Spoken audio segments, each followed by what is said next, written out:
Good morning, everyone. Myself Mitesh Mitawal and I am from SAS Institute of Management Studies, Boisar. Today we are talking about the financial modeling and the topic of the cash flow statement. So let's start. First one is introduction.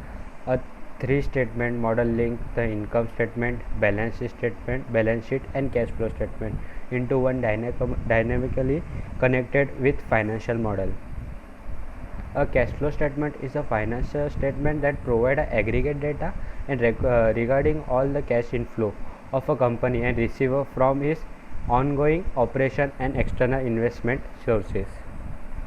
The cash flow statement include the cash made by the business through operations, then investment, then financing, and the sum of which is called as net cash flow.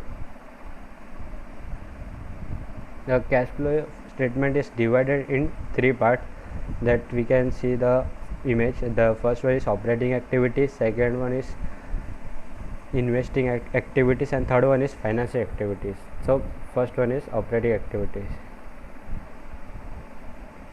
The cash received from sales of goods and regarding services, they include the cash. The second one is cash received from fee, royalty, commission and other revenue included in operating activities, and the cash payment to supplier for goods and services.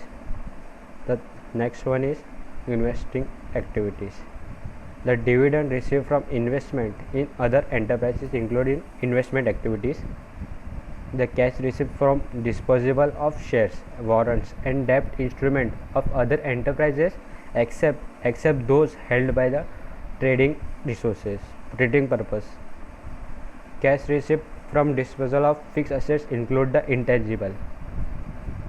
The last one is financing activities. It includes the financing activity related to long-term fund or capital of an enterprises. Financing activity are activities that result in the changes in the size of composition of the owner's capital and borrowing of the enterprises. Cash proceed from issue share of equity and preference. Cash proceed from debentures, loans, bonds and other short-term borrowing. Then thank you.